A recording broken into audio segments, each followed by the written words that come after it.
2013-аас 16 оны Олимпийн циклийн тайлан. За манай чөлөөтлийн эмэгтэйчүүдийн жигшээ баг дараах бүлцгүүлэлтгүйгээр дараагийн онцлог болж байна. Энэ спортын газар үндэсний жигшээ багийн албаны харьяанд халах дасгалжуулагч, 3 дасгалжуулагчтай нийтдээ 4 дасгалжуулагчийн бүрэлдэхүүнтэй 13-аас 15 онд 3 дасгалжуулагч, 15-аас 16 онд 4 дасгалжуулагчтай. Баг тамирчдын хувьд бол 13 тамирчны оронтойтой багийн халагчаар улсын гай тамирчин очролтын урмаа ажилладаг. За бусад тамирчдын хувьд бол дараагийн хэсэг. Манай дээр шилжилт хөтөлбөрийн хувьд 2015 онд нэг л удаа хийгдсэн. 13 тамирчны оронтойн дээрээс аюул тамирчин их жаргал төмөн цэцэг нарыг чөлөөлж алтан цэцгийн бат цэцэг Баатарчин шовтер нарыг шинээр жигшээ багийн тамирчнаар Даваажмын Батнэмийг жигшээ багийн залуучуудаар үзсэн дасгалжуулагчаар оруулж ирж байсан. За энэ үзүүлэлт бол бидний бэлтгэлийн төлөвлөгөөний үндсэн гол үзүүлэлтүүд байж байгаа. 13 онд бид нэр 270 өдрийн 455 удаагийн бэлтгэл сургуулийг хийж, за оролцох тэмцээнийхээ тоог бол гадаадын 12, дотоодын 4 тэмцээнд орно гэж төлөвлөсөн. Цугларалтын тоог бол дотооддоо 6 удаагийн 106 хоногийн цугларалтыг хий. Эмнэлэг, хяналт, сорил авах тоо хэмжээг бол бид нэр 3 байхаар энэ дээр мэдээж хэрэг гол хариуцлагатай тэмцээнүүдийн бэлтгэл цугларалт хамтран ачааллын үеэр бол Ангаханы албан хөдөлмөрийн албанаас бол захиргаалтуудыг хийж ирсний дурдсан зүйтэй. За энэ дотроо ороод задаргаанд ороод ирэхээр бие өдрийн ерөнхий хөгжлийн бэлтгэл бол 348 цаг, техник тактикийн бэлтгэлийг 282 цаг, бие өдрийн тусгай хөгжлийн бэлтгэлийг 126 цаг, он сэтгэл зүйн бэлтгэлийг 154, нийтдээ 910 цагийн бэлтгэлийг хийхээр 13 он төлөвлөсөн. За энэ дотор агуулгаараа бол бие өдрийн ерөнхий хөгжил 38% эзэлж байгаа. Техник тактикийн бэлтгэл 32%, биеийн тусгай бэлтгэл 15%, он сэтгэл зүйн бэлтгэл 15% эзэлж байгаа. 14 онд бид 273 өдрийн 499 удаагийн бэлтгэлийг төлөвлөсөн. Гадаадд оролцох тэмцээний тоо нийтдээ бол 13 тэмцээнд оролцсон гэж төлөвлөсөн. Гадаад арга хэмжээ бол 9, дотоод уралдаан тэмцээн 4, 14 удаагийн цугларалтыг 214 хоногийн хугацаанд хийхээр мөн эмнэлэг, сорилын хяналт, сорилыг бол нийтдээ 7 удаа хийхээр бие өдрийн ерөнхий хөгжлийн бэлтгэлийг 404 цаг, техник тактикийн бэлтгэлийг 300 цагаар, бие өдрийн тусгай хөгжлийн бэлтгэлийг 136 цаг, он сэтгэлийн 158 цаг, нийтдээ 998 цагийн бэлтгэл хийхээр үүндээ агуулгын хувьд бол бие өдрийн ерөнхий хөгжлийн бэлтгэл 40%, техник тактикийн бэлтгэл 30%, тусгай бэлтгэл 14%, он сэтгэл зүйн бэлтгэл 16% гэсэн байдлаар 15 онд 286 өдрийн 547 удаагийн бэлтгэлийг төлөвлөсөн. Гадаад нийтдээ оролцох тэмцээнийхээ тоог бол 15 төлөвлөөд гадаадын 12, дотоодын 3 тэмцээнд оролцсноо гэдэг төлөвлөсөн. За 10 удаагийн цугларалтыг 214 хоногийн хугацаанд хийж гүйцэтгэхээр төлөвлөсөн. За үүн дотроо бол бие өдрийн ерөнхий хөгжлийн бэлтгэл нь 438 цаг буюу 40%, техник тактикийн бэлтгэл 328 цаг буюу 30%-тай, тусгай бэлтгэл бол 219 цаг буюу 20%, он сэтгэл зүйн бэлтгэл 109 цаг буюу 10% гэж нийтдээ 1094 цагийн бэлтгэлийг хийхэд төлөвлөсөн. 2016 онд 275 өдрийн 489 удаагийн бэлтгэлийг төлөвлөж 15 тэмцээнд оролцохоор үүнээс 11 нь гадаадын, 4 нь дотоодын тэмцээн байна. Цугларалтын тоо бол 14 удаагийн цугларалтыг 223 хоногт хийхээр эмнэлэг, спортын ангаах шилжлэгээний хяналт, сорилыг 4 удаа, 4-өр 2 удаа 8 удаа, бие өдрийн ерөнхий хөгжлийн бэлтгэл 244 цаг буюу 25%, техник тактикийн бэлтгэл 391 цаг буюу 40%, тусгай бэлтгэлийг 196 цаг буюу 20%, Он сэтгэл зүйн бэлтгэлийг 146 цаг буюу 15%, нийтдээ 977 цагийн бэлтгэлийг төлөвлөж хийсэн. За нийтдээ бол бүгд энэ 4 жилийн хугацаанд наваад үзвэл бид 1108 өдрийн бэлтгэлийг 1953 удаа 59 тэмцээнд оролцох, үүнээс гадаадын 44, дотоодын 15 тэмцээнд оролцох төлөвлөсөн. Цугларалтын тоог бол 44 цугларалтыг 757 хоногт хийж гүйцэтгэх. Спортын хамгаалах ухааны эрдэмтдийн судалгааны албаны хяналт сорилыг 29 удаа хийхээр бие үйлдвэрийн ерөнхий хөгжлийн бэлтгэлийн 4 жилийн хугацаанд 1302 цаг буюу 33.4%, техник тактикийн бэлтгэлийг 1381 цаг буюу 35.4%-аар, тусгай бэлтгэлийг 662 цаг буюу 16.9%, он сэтгэл зүйн бэлтгэлийг 560 цаг 14.3%, нийтдээ 3905 цагийн бэлтгэлийг төлөвлөсөн. За төлөвлөсний дагуу бол одоо биелэл гүйцэтгэлийн талаар орж ирж байгаа. За 2013 онд бид нар гадаадын 7, дотоодын 4 хамтарсан бэлтгэлийг 1 удаа, бэлтгэл цугларалтыг 6 удаа, эмнэлгийн хяналт 2 удаа. За энэ бол сорилын тоог илэрхийлж байгааг зөв ойлгоорой. Мэдээж энэ том ТV-ийн дэлхийн цом зэрэг хариуцлагатай тэмцээнүүд төр манай хамгаалах ухааны яад мэдрэмжлэгийн яаднаас тухайн өндөр ачааллын үед бол очиж ажилладаг байгаа. 14 онд гадаадын 8, дотоодын 4 хамтарсан бэлтгэл 1 удаа, бэлтгэл цугларалт дотоодын 7 удаа, эмнэлгийн хяналт 2 удаа. 2015 онд гадаадын тэмцээн 8, дотоодын 3 хамтарсан бэлтгэл 4 удаа, бэлтгэл цугларалтыг 7 удаа хийж, эмнэлгийн хяналтыг 2 удаа сорилыг өгсөн. 2016 онд бол гадаадын 7, дотоодын 3, 2 удаагийн хамтарсан бэлтгэл, 7 удаагийн бэлтгэл цугларалт, эмнэлгийн хяналт 2, нийтдээ энэ 4 жилийн хугацаанд бид 30 тэмцээнд оролцож, гадаадын 30, дотоодын 14, 8 удаагийн хамтарсан бэлтгэл, 27 удаагийн бэлтгэл цугларалтыг явуулжээ. За 2013 онд бидний тавьсан гол зорилгууд бол дэлхийн цомын тэмцээнд медальт барин шалгарах, ТV-ийн болон дэлхийн аван шалгуулалт тэмцээнээс алтан медаль авах, багийн дүнгээр медальт барин шалгах гэдэг ийм зорилгоодыг тавьсан. 13 онд бид дэлхийн цомын аван шалгуулалт тэмцээнд Улаанбаатарт болсон тэмцээнд чөлөөт түүхэнд анх удаага багийн дүнгээр 2 дугаар ойр мөнгөн цомын эзэн болсон. 14 тамирчны бүрэлдэхүүнтэй оролцож 14 тамирчин мөнгөн медаль авсан байна. Азийн аван шалгуулалт тэмцээнд Индийн Дели хотод оролцож 1 алт, 2 мөнгөн медаль авч шагналт байруудыг эзэлж багийн дүнгээр 3 дугаар байрлалсан. Дэлхийн аван шалгуулалт тэмцээнд бид 7 жинд оролцож 2 мөнгө, 3 хүрэл, нийтдээ 5 медаль авч багийн дүнгээр олимпийн төрлийн спортуудын төвхөнд анх удаа бас багийн дүнгээр 2 дугаар байранд шалгарч ирсэн. Ийм амжилтыг үзүүлж ижээ. Тэгээд 13 онд тавьсан зорилгоо бол бид дэлхийн аван шалгуулалт тэмцээнээс алтан медаль авах гэдгээс бусад зорилгоо бол бүрэн биелүүлсэн. 2014 оны бидний зорилго бол Азийн наадмаас алтан медаль авах, дэлхийн аван шалгуулалт тэмцээнээс алтан медаль авах, дэлхийн цомын тэмцээн болон ТV-ийн аван шалгуулалт тэмцээнүүдэд өмнөх жилийн амжилтуудаа баттгах, ахиулах, дээрх тэмцээнүүдэд багийн дүнгээр медаль байруудад шалгарах гэсэн зорилго тавьсан. Дэлхийн цомын тэмцээнд бид Японы Токио хотод оролцож 5 дугаараар эзэлсэн. Цомын тэмцээнд тавьсан зорилгодоо бол хүрээгүй. Азийн аван шалгуулалт тэмцээнд бид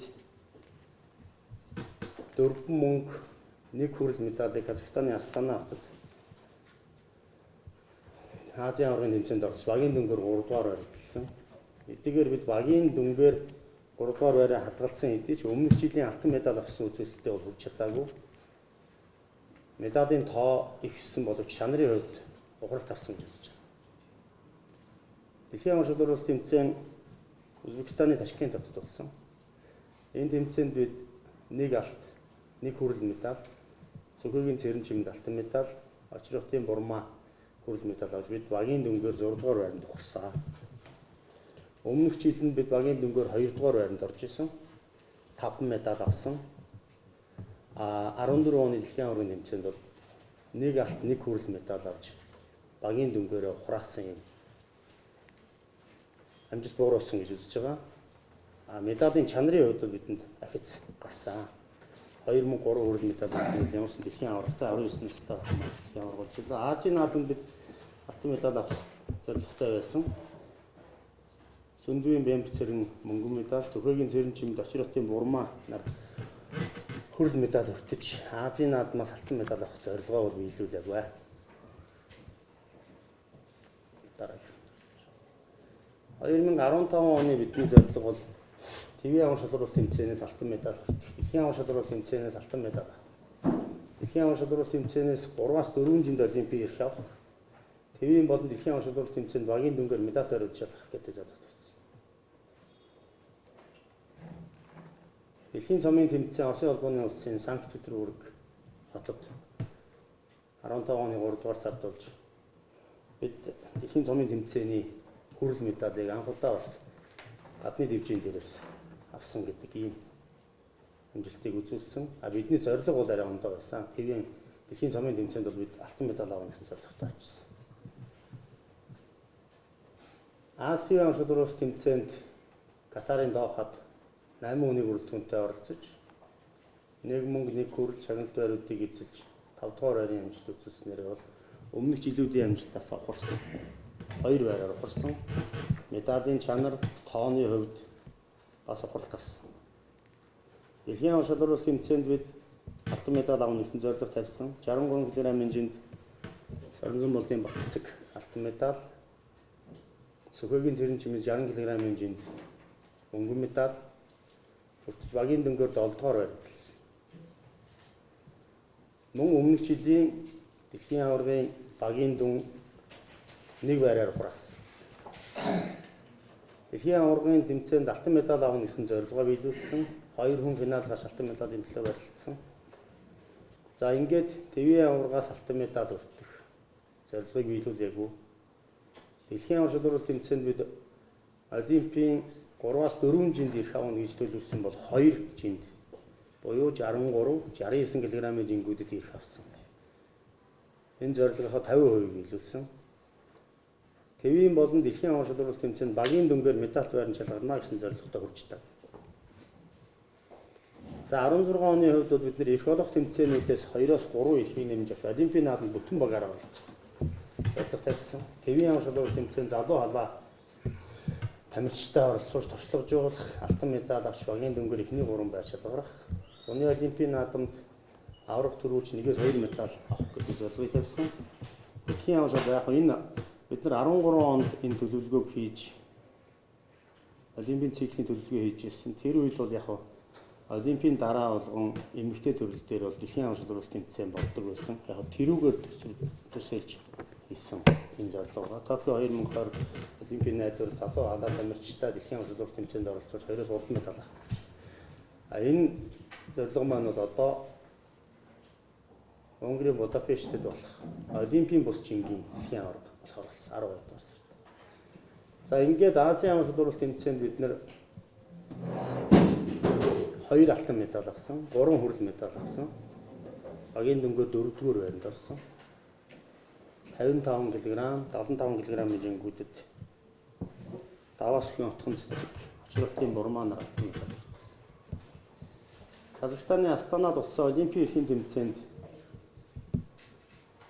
Эрдэнэ чимгийн Сумья аварга дөрөв дөржин авах мөнгөн медаль авч Олимпийн 2 эрх нэмж авсан. Бадрахын одон чимэг хүрэл медаль авсан. Олимпийн эрхийн тэмцээн 2 буюу Улаанбаатар хотноо болсон дэлхийн эрх олох тэмцээнд 2 тамирчин оролцсон. 48 кг хэмжээнд Намуун цэцэг, 75 кг хэмжээнд Бурмаа. Энэ тэмцээнээс бол бид нар медаль аваагүй, Олимпийн эрх нэмж авч чадаагүй. Туркид болсон Олимпийн эрхийн 3 дахь тэмцээнээс 48 кг хэмжээнд Наран гэрэл, 75 кг хэмжээнд Бурмаа нар болсон. Наран гэрэл хүрэл медаль автаж эхний 2 байрт Олимпийн эрх олох байсныг биелүүлж чадаагүй. Ингээд Олимпийн наадамд 4 тамирчинтай оролцсон. 4 тамирчнаас Бүрэг Давжийн Орхон, Очиротын Насан Бурмаа нар 7 дугаар байрыг эзэлсэн. Сумья Батцэгнэр 11, 12 дугаар ирээдийг эзэлснээр Олимпийн наадамд авраг төрүүлэх 1-2 медаль авах гэдэг зорилгоо бол 100% биелүүлж чадаагүй.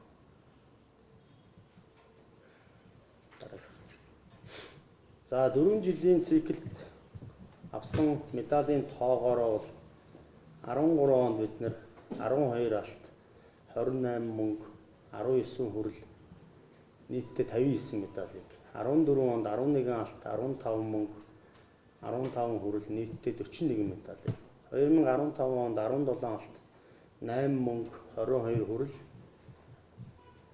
нийтдээ 57 медалийг, 2016 онд 10 алт, 4 мөнгө, 12 хүрэл бүгд 26 медаль авч энэ 4 жилийн хугацаанд 50 алт, 55 мөнгө, 68 хүрэл нийтдээ 173 медалийг ТV-ийн, дэлхийн, олон улсын тэмцээнүүдээс авчээ.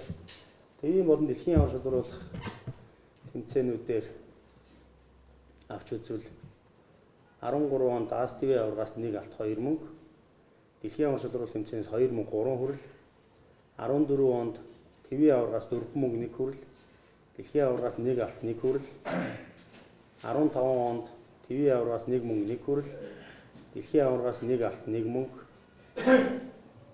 16 онд ТV аваргаас 2 алт, 3 хүрэл. Ингээд 4 жилийн хугацаанд бол ТV аварга шалгаруулах тэмцээнээс бид нэр 15 медаль, дэлхийн аварга шалгаруулах тэмцээн буюу энэ циклд 3 дэлхийн аваргын тэмцээн зохиогдоход бид 2 алт, 3 мөнгө, 4 хүрэл нийтдээ 9 медалийг авчээ. Олимпийн наадмаас бол медаль авч чадаагүй. За энд бол төсөв санхүүгийн талаар болж байна. 2013 онд бидний төсвийн төсөөлөл бол гадаадын тэмцээн оролдоонд 200 сая төгрөг, хамтарсан бэлтгэлд 25 сая, бэлтгэл цугларалтанд 100 сая төгрөг, нийтдээ 325 сая төгрөгийг бол төсөөлж ирсэн. За гүйцэтгэлээрээ бол бид гадаад оролдоонд тэмцээнд 13 онд 184 сая 305 мянга 900, хамтарсан бэлтгэлд 19 сая 315 мянга, бэлтгэл цугларалтанд 87 сая 69 мянган төгрөгийг зарцуулж 290 сая 689 мянга 900 төгрөгийг улсын төсвөөс санхүүжүүлж урдаан тэмцээн, хамтарсан бэлтгэл цуглартуудыг санхүүжүүлж гүйцэтгэсэн. 14 онд мөн адилхан 325 сая төгрөгөөр төсөөлсөн. Гүйцэтгэл нь бол 164 сая 434 мянган төгрөгөөр гадаадын уралдаан тэмцээнд, хамтарсан бэлтгэл 11 сая төгрөг, бэлтгэл цуглартанд 74 сая 30 мянган төгрөгийг зарцуулж 249 сая 464 мянга 900 төгрөгийг зарцуулсан. 2015 онд бид гадаад уралдаан тэмцээнд 300 сая, хамтарсан бэлтгэл 50 сая, бэлтгэл цугларалтанд 200 сая төгрөгийг төсөөлж төлөвлөгөөгөө хийсэн. Гүйцэтгэлээрээ бол гадаадын уралдаан тэмцээнүүдэд 232 сая 617 мянга 290 төгрөг, хамтарсан бэлтгэлд бол бид ямар нэгэн зардал гаргаагүй. Бэлтгэл цугларалтанд бол 148 сая 51 мянга 350. Ингээд 2015 онд бид 380 сая 668 мянга 640 төгрөгийг зарцуулжээ. 2016 онд бид төсвийн төсөөллөө гадаадын уралдаан тэмцээнүүдэд 350 сая, хамтарсан бэлтгэл 50 сая, бэлтгэл цуглартанд 300 сая, нийтдээ 700 сая төгрөгийг төсөөлсөн. Гүйцэтгэлээрээ 236 сая 986 мянга 496 төгрөгийг гадаадын уралдаан тэмцээнд зарцуулсан байна. Хамтарсан бэлтгэл 24 сая төгрөг, 24 сая 42 мянга 928, бэлтгэл цугларалтанд 240 сая 560 мянга 800 төгрөгийг зарцуулсан. Ингээд нийтдээ 501 сая 590 мянга 224 төгрөгийг 2016 онд зарцуулсан. За 4 жилийн хугацаанд бид гадаадын уралдаан тэмцээнд 998 сая 740 мянга 800, хамтарсан бэлтгэл 130 сая 315 мянга, бэлтгэл цугларалтанд 661 сая 99 мянга.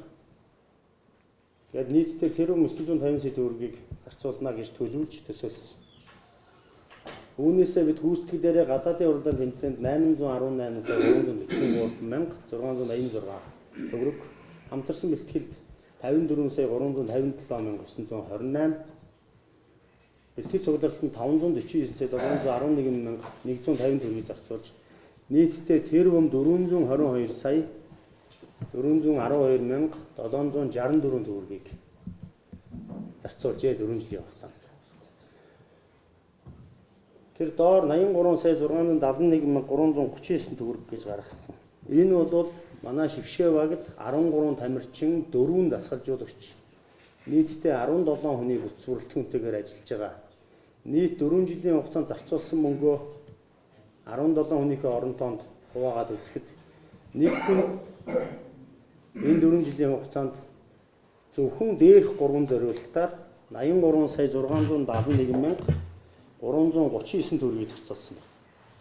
Үүний дээр мэдээж хэрэг 4 жилийн цалин, нийгмийн даатгал, эрүүл мэндийн даатгал, мөн засгийн газраас олгож байгаа шагналууд нэмэгдүүл энэ тоо өсөж гарна.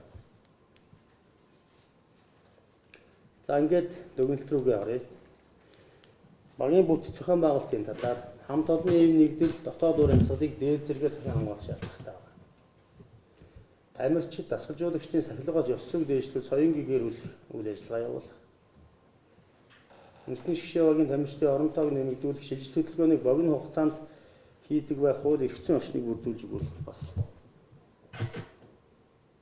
нэмэртэй болов гэж ойлгож байгаа. Хариуцлагын тогтолцоог өндөржүүлж аливаа алдаа дутагдал цаг тухайд нь тохирсон арга хэмжээг авч занших хэрэгтэй гэж бодож байна. Төрийн байгууллага, мэргэжлийн холбоо, үндэсний олимпийн орооны нэгт хамтын ажиллагааг хөгжүүлэх тал дээр ажлууд хийх хэмжээтэй байна. За бэлтгэл сургалтын талаар Монгол үндэсний өрөмс арга барил дээр суурилсан сургалт дасгалжуулалтыг улам боловсронгуй болгож сургалтандаа төлхөө ашиглах шаардлагатай байна гэж үзэж байна. Доктортой амжилтыг гаргахын тулд залгамж алаа өсвөр залуучуудыг бэлтгэл цуглаалтандаа тогтмол өргөнөөр хангуулж байгаа.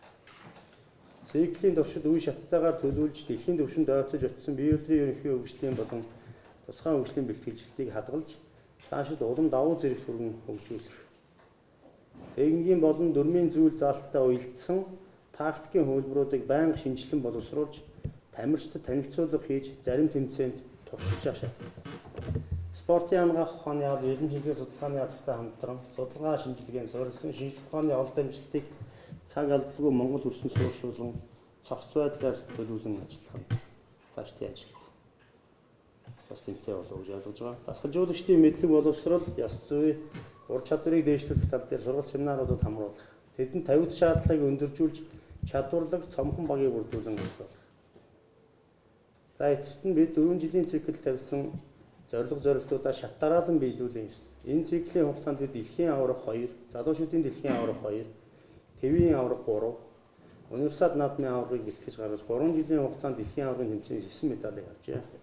Багийн дөнгөөр олимпийн төрлийн спортуудын түүхэнд анх удаа багаараа 2 дугаар байр эзэлж дэлхийн цом буюу багийн дэлхийн аваргын тэмцээнд чөлөө түүхийн түүхэнд анх удаа 2, 3 дугаар байруудыг эзэлсэн амжилтуудыг гаргаж байгаа. Гисэн хэдий ч хамгийн гол хариуцлагатай энэ циклийн оргил тэмцээн болох Рио 2016 олимпийн наадамд тавьсан зорилготой хүрч чадаагүй. Үүний бурууг бид өөрсдөөсөө хайж, ялангуяа баг ахлан удирдах ажилласан ахлах дасгалжуулагчийн үйл ажиллагаанд зарим алдаа дутагдал байсан гэж үзэж байна. Үүнийхээ төлөө та бүхнээс хүлцэл өчөж, ямар арга хэмжээ хариуцлага олгоход бэлэн байгаагаа мэдгдээ. За та бүхэнд баярлалаа. Энэхүү наадамд 6 жингийн ангилалд 115 тамирчин 24 медаль өнтэй өрсөлдөжээ. Бид 4 жилийн төлөвлөгөөнд энэ удаагийн наадам 6 жинд буюу бүтэн багаар ирэх авч нэг алт, нэгээс 2 медаль авах зорилго тавьж ажилласан. Гэтэл 4 жинд ирэх авч 4 дасгалжуулагч, 3 бэлтгэл хангагч, 1 эмч, 1 сэтгэл зүйчийн хамт нийт 13 хүний бүрэлдэхүүнтэй олимпийн наадамд оролцлоо. За жинд тусвар цэхэн барилдсан талаар 53 кг-ын жинд 19 бүх барилдсанаас олон улсын хэмжээний мастер Эрдэнэ чимээгийн Сумья 1-р тойрогт Бошин бүх Катерина Кравчигтай онолт таарч 6-8 онооны харьцаагаар хожигдож жиндээ 12-р оролцсон. Энэ барилдаанд Сумья өмсөг мөнхийг даацтай хийж бүхэл 4 оноо, хөлд орохтон тойрч 2 оноо авсан хэдий ч баруун хөлдөө 3 удаа, зүүн хөлдөө 1 удаа алдаж 8 оноо алдснаар ялагдлуулсан. Энэ жинд Америкийн нэгдсэн улс, Япон, Швед, Азербайджан улсын бүхчүүд ихний 3 байрыг эзэлж Сумья цаашид хөлийн хамгаалтыг дээд зэргээр сайжруулах, ихтэй барилдаанд өрсөлдөгчөөс найдвартай оноо авахыг дахин ихтэй болох шаардлагатай. Нэг барилдаан хийж 8 оноо авч 8 оноо алдаж нэг ялагдал хүлээснээр тэмцээнийг дуусгажээ. 58 кг хэмжээнд 20 бүх барилдсан. Олон улсын хэмжээний мастер Пүрв Доржийн орхон тэгшлийн тойрогт Болгарын бүх Мими Христоваг 7-4 оноогоор 8-1 шгшээ барилдаанд Оросын холбооны улсын бүх Кобло Валериад 0-11 оноогоор цэвэр ялагдаж Оросын холбооны улсын бүх хэсгээс шалгарсан тул дагах барилдаан хийх хэрэгтэй болсон. Ингээд дагах тойрогтой бол Германы бүх Луис Немичиг 7 онооны давуутай яваад цэвэр ялсан. Түүний дараа Хэнэтгийн бүх Сакши Маликт 3-12 онооны харьцаатай ялагдаж 7-дугаар эзэлсэн. Энэ жинд Япон, Оросын холбооны улс, Түнис, Энэтхэг улсын бүхчүүд ихний 3 байрыг эзэллээ. Орхон босоо байдлаас оноо авах дархан ихтэй болох хөлийн болон хэвтэй барилдааны хамгаалтыг сайжруулах шаардлагатай байна. Хэвтэй барилдаанд өөрөө найдвартай оноо авдаг шахаж эргүүлэх мэхээ гол тэмцээн дээр хийж чадаагүй ба энэ мэхээ баталгаатай дархан болгож эзэмшгэнүү дараагийн тэмцээнүүдэд нь хэрэгтэй болно.